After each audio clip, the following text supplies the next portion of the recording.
A freshman seminar is basically a discussion-focused, very engaging class where you work with a professor and 15 other students to engage in a topic very, very deeply.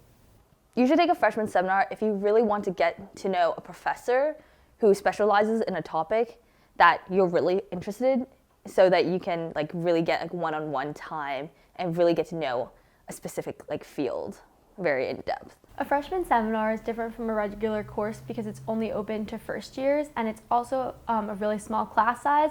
The classes are all capped, so you need to apply, which just consists of writing a few essays for different ones that you're interested in.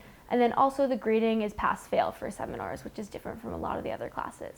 I took a freshman seminar called Evolving Thoughts on Brain Regeneration. I was really interested in biology, and I thought this would be a really great expansion of that. And I really enjoyed it, so good choice. So I took a freshman seminar on corporate power and human rights, examining social movements, and really how the most marginalized countries, very small countries, take on very powerful organizations. And I took this course because I was interested in law and also business and the intersection of it. It was a course it's taught by a law school professor at the law school, and it was something that I could not take just as a normal first year student.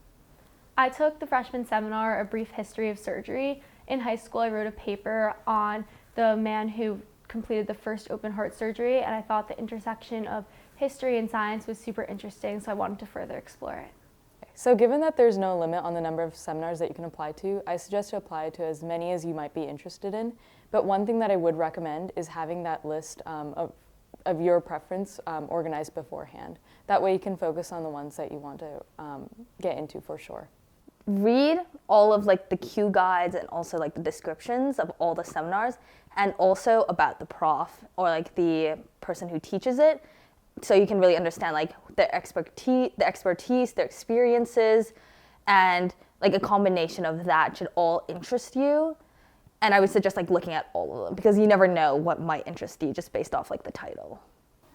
I would say first, make sure you choose a seminar that's most exciting to you. It's okay if it doesn't line up with your concentration or your secondary. As long as the topic looks exciting, then you'll be able to contribute in class more and you'll just enjoy the experience more.